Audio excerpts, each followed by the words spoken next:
لقد كان لكم في رسول الله أسوة حسنة لمن كان يرجو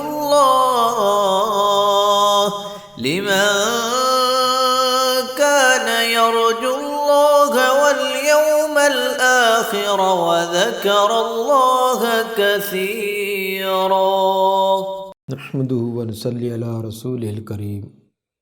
اما بعد، صحیح البخاری کتاب الوضو باب نمبر 39 باب غسل الرجلین الی الکعبین. یہ باب ہے کہ دونوں پاؤں کو ٹخنوں سمیت دھویا جائے. وضو میں دونوں پاؤں کو ٹخنوں سمیت دھونا لازم ہے، اس کا تذکرہ. وضو کا طریقہ بیان کیا جا رہا تھا. وضو میں پاؤں کے دھونے کا تذکرہ پہلے 2 مرتبہ ہو بھی چکا ہے، باب نمبر 27 میں اور باب نمبر 30 میں، لیکن وہاں کسی اور انداز میں چیز کو ثابت کرنے کے لیے پاؤں کا تذکرہ کیا تھا. اس جگہ پاؤں مکمل دھونے کا تذکرہ کیا جائے گا کہ پاؤں جو ہے وہ مکمل کے مکمل، اور پاؤں مکمل تب ہوں گے جب ٹخنوں سمیت ہوں گے.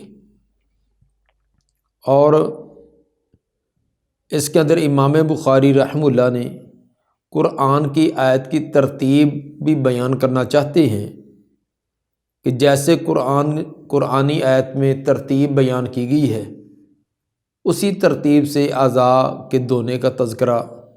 آخر میں پاؤں کا تذکرہ ہے تو یہاں بھی آخر میں پاؤں کا تذکرہ پھر سے کر دیا. بعد نے یہ بھی کہا کہ یہ باب گزشتہ باب کا تکملہ ہے. گزشتہ باب مکمل سر کا مسح کرنے کے بارے میں تھا، تو امام بخاری اس سے یہ بھی ثابت کرنا چاہتے ہیں جیسے پاؤں مکمل دھونے کا حکم ہے یعنی ٹخنوں سمیت، اسی طرح سر کا مسح بھی مکمل کرنا چاہیے. اور مکمل جو ہے وہ پیشانی کے بالوں سے لے کر گدی تک، اور گدی سے پھر واپس پیشانی تک ہاتھوں کو لے آنا.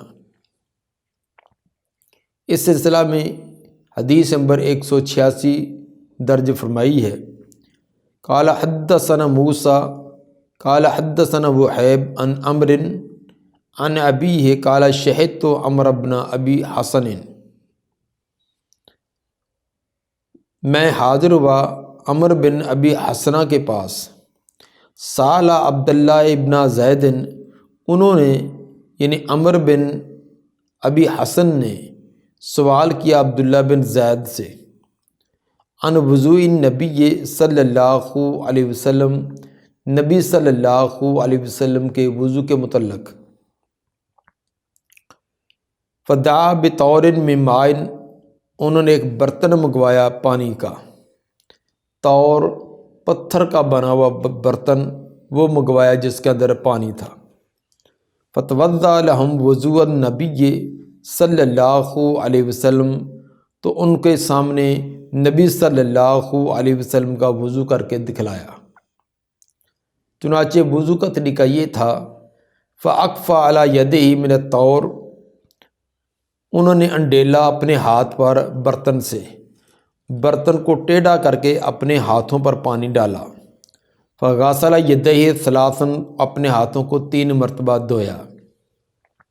چونکہ ابتدا کے اندر ہاتھ گرد و غبار بھی ہو سکتی ہے، کوئی اور کسی قسم کی علائش وغیرہ بھی ہو سکتی ہے، تو برتن کے اندر جٹ ہاتھ نہیں ڈالے بلکہ برتن کو ٹیڑھا کر کے ہاتھوں پر پانی ڈال کر ہاتھوں کو 3 مرتبہ دھو کر ہاتھوں کی صفائی کی. ہاتھ چونکہ اب صاف ہو چکے ہیں، میل کچیل ان پر نہیں ہے. اس کے بعد ثم ادخل یدہ فی الطور، پھر داخل کیا اپنا ہاتھ برتن میں، پھر اپنا ہاتھ جب وہ برتن میں داخل کر دیا کیونکہ اب ہاتھ وہ صاف ہو چکا تھا.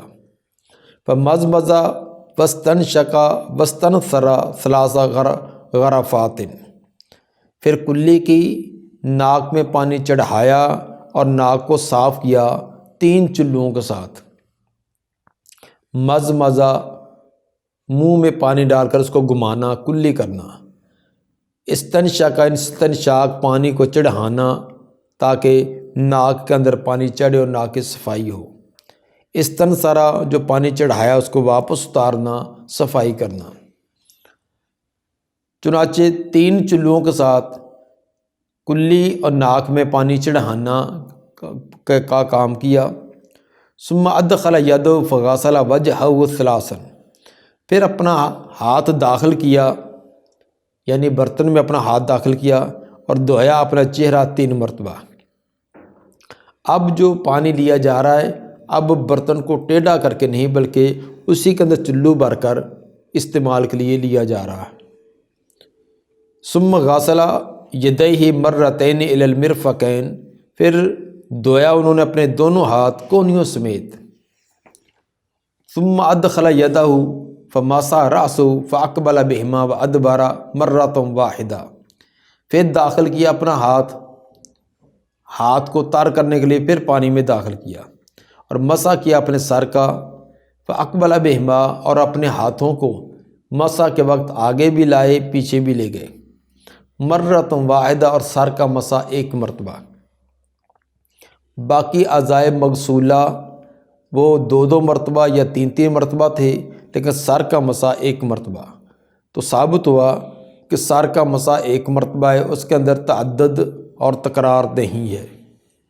ثم غسل رجلیہ الی الکعبین، پھر دھویا اپنے دونوں پاؤں کو ٹخنوں سمیت، اس کے بعد ٹخنوں سمیت اپنے دونوں پاؤں کو دھویا، تو ثابت ہوا کہ پاؤں کا دھونے کا حکم ہے، اس کے اوپر مسح نہیں۔ ہاں البتہ اگر وضو کر کے موزے پہنے ہیں تو پھر اس کے اوپر مسح ہو سکتا ہے، ورنہ اگر پاؤں ننگے ہیں اس کے اوپر موزے جرابے نہیں تو تب اس کا غسل، اس کا دھونا ہی لازم ہے۔ قرآن کی آیت میں لفظ ارجلکم راج قرات اور مشہور جو قرات تواتر والی ہے وہ نسبی حالت ارجلکم، اور ارجلکم کا عطف وجوہکم پر، جیسے چہرے کا دھونا ہے اس طرح پاؤں کا بھی دھونا۔ اگر دوسری قرات ارجلکم جری حالت بھی پڑھی جائے تو پھر بھی اس سے غسل ہی مراد ہے، کیونکہ لفظ آیا ہے کہ وَأَرْجُلِكُمْ إِلَى الْكَعْبَيْنِ، اگر جری حالت بھی ہو تو پھر بھی الی الکعبین کا لفظ الی جو ہے یہ تحدید کے لیے ہے، اور تحدید اسی وقت ہوگی جب دھونے ان کو دھویا جائے، ورنہ پاؤں پر مسح کرنے کے لیے کوئی تحدید نہیں ہے، کسی کے نزدیک بھی مسح کی کوئی حد نہیں ہے، تو اس لیے الی کا لفظ یہ حد بندی کے لیے یہ دلالت کرتا ہے کہ یہاں غسل مراد ہے، دھونا مراد ہے۔ باب نمبر 40، باب استعمال فضل وضوء الناس، باب ہے کہ لوگوں کے وضو کے بچے ہوئے پانی کا استعمال۔ کوئی آدمی وضو کرے، وضو کرنے کے بعد جو پانی بچ گیا ہے جس کو مائع مستعمل کہا جاتا ہے، اس مائع مستعمل اس کو استعمال میں لایا جا سکتا یا نہیں، اس کا بیان۔ امام بخاری رحمہ اللہ نے یہاں 3 لفظ استعمال کیے ہیں اور تینوں کے اندر عموم ہے۔ ایک لفظ استعمال، استعمال یہ لفظ عام ہے کہ ایسا پانی پینے کے لیے استعمال کیا جائے یا وضو کے لیے یا غسل کے لیے یا کپڑے یا برتنوں وغیرہ کے دھونے کے لیے، کہ وضو سے بچا ہوا پانی اس کا استعمال کوئی بھی ہو سکتا ہے۔ دوسرا اس کے اندر لفظ فضل کا ہے، فضل اس میں بھی عموم ہے کہ برتن میں بچے یا اعضاء کے ساتھ بچا ہوا پانی ہو، کہ برتن سے پانی لے کر وضو کر لیا، اب برتن کے اندر باقی بچا ہوا ہے، وہ بھی فضل ہو سکتا ہے، بچا ہوا ہو سکتا ہے، اور جو ہاتھوں کے استعمال کرنے کے بعد جو گرتا ہے ہاتھوں سے وہ بھی ہو سکتا ہے، دونوں ہی مراد ہو سکتے ہیں۔ تیسرا لفظ وضوء الناس، وضو کا لفظ ہے، وضو کے اندر بھی عموم ہے کہ وضو حدث سے ہو یا وضو مستحب ہو۔ حدث کی وجہ سے کوئی وضو لوگ کریں وہ ہو، یا مستحب استحباب کے لیے وضو کیا جائے وہ پانی ہو۔ اس کے اندر مائع مستعمل کے بارے میں مختلف اس میں نظریات ہیں کہ مائع مستعمل اس کا کیا حکم ہے۔ تو امام بخاری رحمہ اللہ اس سے یہ ثابت کرنا چاہتے ہیں کہ یہ پانی استعمال کیا جا سکتا ہے۔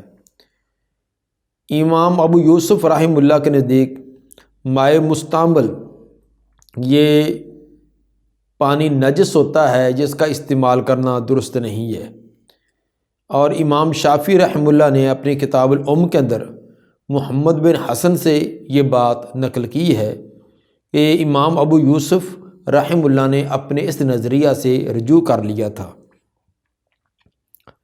اور امام ابو حنیفہ رحمہ اللہ سے اس کے بارے میں 3 روایات آتی ہیں کہ مائع مستعمل کا کیا حکم ہے۔ پہلا حکم یہ کہ یہ طاہر ہے، لیکن یہ خود تو طاہر ہے لیکن دوسرے چیز کو پاک کرنے والا یعنی مطہر نہیں ہے، طاہر ہے یہ مطہر نہیں ہے۔ دوسرا اس کے اندر یہ نجس خفیفہ کا حکم رکھتا ہے، جس طرح کہ معقول اللحم جانوروں کا پیشاب ہوتا ہے۔ تیسرا یہ نجس غلیظہ کا حکم رکھتا ہے، جس طرح کہ انسان کا پیشاب وغیرہ ہے۔ تو امام ابو حنیفہ رحمہ اللہ سے اس سلسلہ کے اندر 3 باتیں آئی ہیں، تو جن کی وضاحت بعد میں کی جائے گی۔ امام بخاری رحمہ اللہ نے اپنا نظریہ کہ مائع مستعمل یہ قابل استعمال ہے، اس سلسلہ میں حضرت جریر بن عبداللہ رضی اللہ تعالیٰ عنہ کا قول لائے ہیں کہ وہ امرا جریر بن عبداللہ اہلہ، حکم دیا کرتے تھے جریر بن عبداللہ اپنے اہل و عیال اپنے گھر والوں کو ان یتوضؤ بفضل سواک ہی، کہ ان کی مسواک سے بچا ہوا پانی اس سے وضو کریں۔ یہ حضرت جریر بن عبداللہ کا یہ قول متصل سند کے ساتھ مصنفہ ابن ابی شیبہ جلد 1 صفحہ 172 پر بھی ہے، اور امام دارقطنی حدیث نمبر 92 اور 93 کے تحت بھی اس کو لائے ہیں۔ تو اس میں مسواک سے مراد مسواک کرنے کے بعد جب مسواک کو دوبارہ پانی کے اندر بھگویا جاتا ہے تو صاف ظاہر ہے کہ مسواک کے اندر لعاب، منہ کے اثرات اور لعاب ہوتا ہے، جب پانی کے اندر دھویا جائے تو اس کے اندر اثرات جائیں گے۔ تو حضرت جریر بن عبداللہ اپنے گھر والوں کو کہتے کہ مسواک سے جو بچا ہوا پانی ہے آپ اس سے وضو کر لیں۔ تو صاف ظاہر ہے وضو کرتے وقت جو مسواک کے اندر جو لعاب ہے، جب وہ ملا ہوا پانی وہ استعمال کرنا درست ہے، تو اعضاء کے ساتھ گرنے والا یا برتن کے اندر بچا ہوا پانی وہ بھی نجس نہیں ہوگا، اس کو بھی استعمال کیا جا سکتا ہے۔ آگے حدیث نمبر 187، قال حدثنا آدم قال حدثنا شعبہ قال حدثنا الحکم قال سمعت ابا جحیفہ یقول خرج علینا رسول اللہ صلی اللہ علیہ وسلم بالحاجرہ۔ ابو جحیفہ رضی اللہ تعالیٰ عنہ فرماتے ہیں رسول اللہ صلی اللہ علیہ وسلم دوپہر کے وقت نکلے، فأتي بوضوء فتوضأ، آپ کو وضو کا پانی دیا گیا، آپ نے وضو فرمایا۔ فجعل الناس یأخذون من فضل وضوئه، لوگ شروع ہوئے وہ آپ کے وضو کا بچا ہوا پانی وہ لینے لگے، اور اس پانی کا پھر کیا کرنے لگے، فیتمسحون بہ، اس کو اپنے جسموں پر مسلنے لگے۔ فصلی النبی صلی اللہ علیہ وسلم الظہر رکعتین، نبی صلی اللہ علیہ وسلم نے ظہر کی 2 رکعتیں ادا کی، والعصر رکعتین، 2 پھر عصر کی رکعتیں بھی ادا کی، وبین یدیہ آنذۃ، اور آپ کے سامنے ایک برچھی گاڑی ہوئی تھی بطور سترہ کے۔ یہ سفر کے دوران کا واقعہ ہے کہ آپ نے وضو کیا، اس وضو کے ساتھ 2 رکعتیں ظہر کی اور 2 عصر کی اکٹھی کر کے ایک وقت میں ان کو ادا کیا ہے۔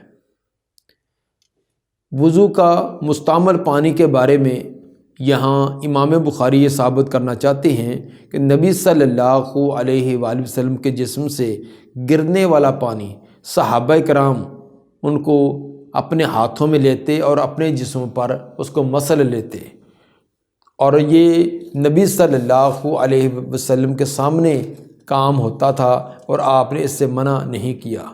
تو ثابت ہوا کہ مستعمل پانی یہ پاک ہے، اس کو استعمال کرنا جائز ہے۔ باقی اس کا یہ منع کرنا کہ یہ نبی کا خاصہ ہے، ہاں تبرک یہ تو نبی کا خاصہ یقیناً، اس میں تو کوئی شک نہیں ہے کہ نبی صلی اللہ علیہ وآلہ وسلم کے جسم کے ساتھ لگا ہوا پانی وہ انتہائی تبرک والا ہے، لیکن تبرک الگ چیز ہے، پانی مائع مستعمل کا اس کا استعمال کے قابل رہنا یا نہ رہنا یہ الگ بات ہے۔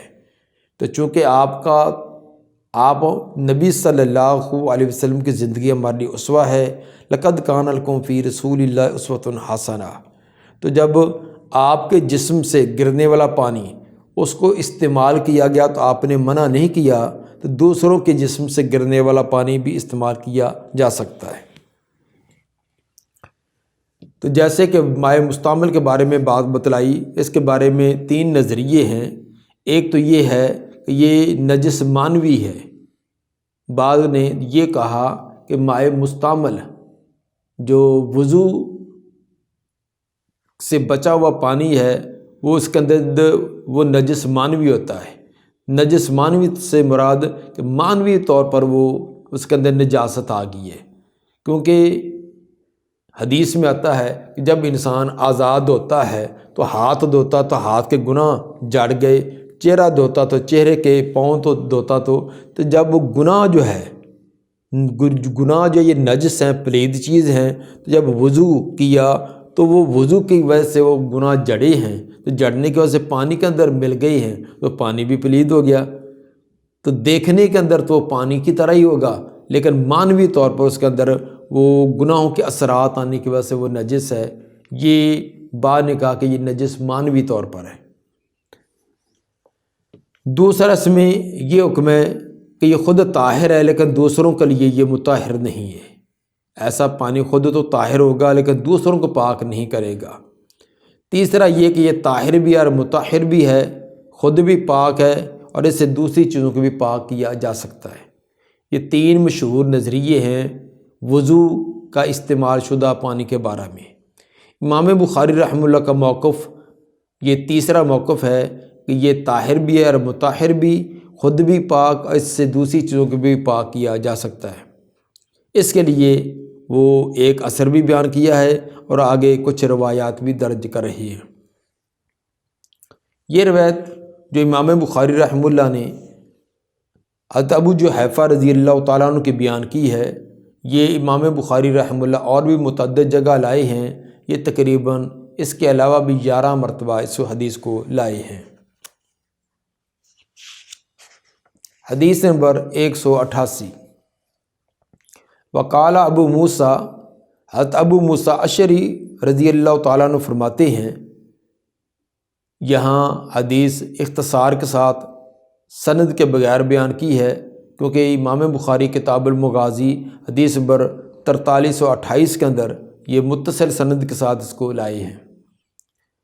دعا النبی صلی اللہ علیہ وسلم بقدح فیہ ماء، نبی صلی اللہ علیہ وسلم نے ایک پیالہ منگوایا جس کے اندر پانی تھا، فغسل یدیہ ووجہہ فیہ، اس کے اندر آپ نے اپنے دست مبارک، اپنے ہاتھوں کو اور اپنے چہرے مبارک کو دھویا، ومج فیہ، اور اس کے اندر کلی بھی کی، ثم قال لہما، پھر ان دونوں کو فرمایا، اشربا منہ، اس سے استعمال کریں، پئیں، وافرغا علی وجوہکما ونحورکما، اپنے چہروں اور پسینوں پر بھی یہ پانی ڈال لیں۔ تو اس روایت یا اختصار سے بیان کی ہے، تو دوسری اگر اس کی تفصیل تو ثابت اس سے یہ امام صاحب کرنا چاہتے ہیں کہ آپ نے پیالہ منگوایا، اس کے اندر پانی، اپنے ہاتھ دھوئے ہیں، چہرہ دھویا ہے، کلی کی ہے، صاف ظاہر اس سے مراد وضو ہے، تو بچا ہوا پانی آپ نے پینے کے لیے بھی ان کو دیا، اپنے جسموں پر بھی اس کو مسلنے کا حکم دیا۔ یہ وضو تام تھا یا تام نہیں تھا؟ تو بعد نے کہا کہ یہ وضو تام نہیں بلکہ وضو برائے تبریک تھا۔ امام صاحب باب کے اندر عموم ہے، اس عموم سے ثابت کرنا چاہتے ہیں، اس لیے اپنی طرف سے مقید کرنا وہ انہوں نے اس کی قید نہیں لگائی کہ یہ وضو مکمل تھا یا مکمل نہ تھا۔ تو چونکہ الفاظ عام ہیں، عام سے امام بخاری کا استدلال ہے۔ البتہ اس سے یہ ثابت کیا کہ مکمل وضو سے گرنے والا پانی ہی نہیں بلکہ بغیر وضو کے اعضاء سے گرنے والا پانی بھی پاک ہے۔ کم از کم یہ تو ثابت ہوا کہ اعضاء جس کے اندر دھوئے جائیں، جس طرح کہ آپ نے ہاتھ دونوں دست ہاتھ مبارک چہرہ دھویا کلی کی، تو وہ پانی وہ بھی استعمال ہے۔ اگر وہ پانی پاک ہے تو جو وضو کے لیے استعمال کیا جائے گا تو وہ بھی پاک ہوگا۔ اس عموم سے بھی امام بخاری کا استدلال ہے۔ حدیث نمبر 189، قال حدثنا علی بن عبد اللہ قال حدثنا یعقوب بن ابراہیم بن سعد قال حدثنا ابی عن صالح عن ابن شہاب قال اخبرنی محمود بن ربیع قال وهو الذی مجّ رسول اللہ صلی اللہ علیہ وسلم فی وجہہ۔ محمود بن ربیع وہی ہیں کہ کلی کی تھی رسول اللہ صلی اللہ علیہ وسلم نے ان کے چہرے پر، وہ غلامن، اور وہ چھوٹے بچے تھے، من بیرہم، انہی کے کنویں سے۔ تفصیلی واقعہ کئی روایات میں یہ پہلے گزرا بھی ہے، کتاب العلم حدیث نمبر 77 کے اندر بھی یہ بات آ چکی ہے۔ محمود بن ربیع رضی اللہ تعالیٰ عنہ چھوٹے بچے تھے، آپ ان کے گھر تشریف لے گئے، ان کے گھر کنواں تھا، اس سے پانی نکالا تو آپ نے پانی نوش فرمایا اور منہ کے اندر پانی جو ہے اس کی کلی جو ان کے چہرے پر، جیسے بچوں کو ان کو ایک بہلانے کے لیے، ان کو خوش طبی کے لیے پچکاری سی ماری جاتی ہے، اس طرح آپ نے ان کے چہرے پر مار کر کو خوش کیا۔ تو ثابت ہوا کہ منہ کا پانی جو ہے، امام بخاری رحمہ اللہ نے یہ ثابت کیا اگر کلی جو ہے منہ کے اندر پانی گمانا، منہ کا لعاب اس کے اندر مل جانا، تو وہ پانی جب وہ مستعمل ہے، وہ نجس نہیں ہے، پلید نہیں ہوتا، تو وضو کا پانی بھی پلید نہیں ہوگا، وہ بھی قابل استعمال ہوگا۔ وقال عروۃ عن المسور وغیرہ یصدق کل واحد منہما صاحبہ۔ یہ روایت عروہ حضرت مسور سے اور ان کے علاوہ باقیوں سے بھی یہ بیان کرتے ہیں، یصدق کل واحد منہما صاحبہ، ان میں سے ہر ایک اپنے ساتھی کی تصدیق بھی کرتا ہے کہ وَإِذَا تَوَضَّأَ النَّبِيُّ صلی اللہ علیہ وسلم كَانُوا يَقْتَتِلُونَ عَلَى وُضُوئِهِ۔ جب نبی صلی اللہ علیہ وسلم وضو کرتے تو قریب تھا کہ آپس میں وہ جھگڑ پڑتے نبی کا پانی حاصل کرنے کے لیے۔ صحابہ کرام اس طرح ایسے جلدی سے لپکتے کہ ممکن تھا کہ آپس میں ان کا اختلاف اور جھگڑا بھی ہو جاتا۔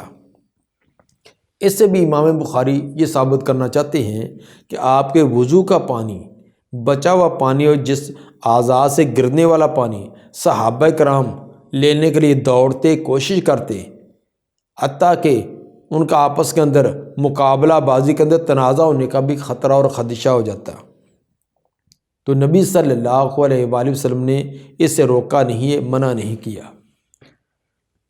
بعد کا یہ اپنی طرف سے احادیثوں کو سے کے اندر شکوک و شبہات پیدا کرنے کے لیے یہ کہنا کہ یہ آخری حصہ جو نا یہ حدیث کا نہیں ہے بلکہ یہ ابن شہاب زہری کا اضافہ کیا ہوا ہے، اور آگے یہ بھی کہہ دیا کہنے والے نے، جس طرح تدبر حدیث جلد 1 صفحہ 289 پر اس نے لکھ دیا کہ یہ اندھے بہرے لوگوں کی ایک عقیدت ہے۔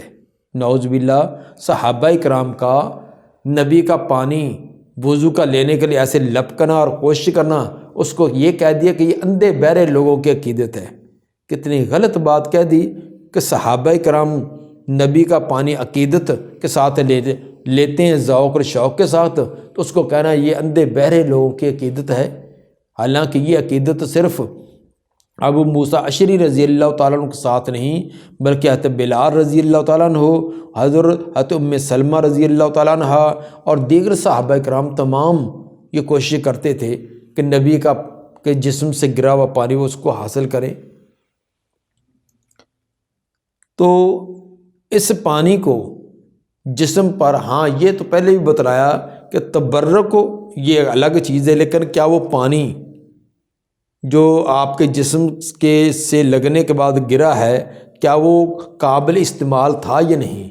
تو یہ آپ نے خاصا بیان نہیں کیا کہ میرا گرا ہوا پانی تو استعمال کریں، کسی اور کا گرا ہوا استعمال نہ کریں، یا کہیں اس کی تصریح کی ہو کہ وضو سے بچا ہوا پانی وہ قابل استعمال نہیں، یہ آپ نے وضاحت نہیں کی۔ جب وضاحت نہیں کی تو یہ اپنے عموم پر رہے گا کہ جس طرح پانی طاہر ہوتا ہے، اس کے اوصاف ثلاثہ کسی نجاست کی وجہ سے تبدیل نہیں ہوتے، تو یہ اسی عموم کے حکم میں رہے گا، یہ پانی وہ پاک رہے گا۔ اور جس واقعے کی طرف یہ پیچھے امام بخاری رحمہ اللہ نے اشارہ کیا ہے، یہ صلح حدیبیہ کے موقع پر یہ واقعہ تھا، جس میں صحابہ کرام آپ نے وضو بچا ہوا ان کو اپنے چہرے پر، اپنے جسموں پر لگانے کے لیے حکم دیا تھا۔ دعا ہے کہ اللہ تعالیٰ نبی صلی اللہ علیہ وسلم کے فرامین کے ساتھ انتہا درجے کی عقیدت اور محبت رکھنے کی، اور آپ کی شان، مرتبہ اور مقام دلوں میں بٹھانے کی، اور آپ کے فرامین کی عزت اور توقیر کرنے کے ہمیں توفیق عطا فرمائے۔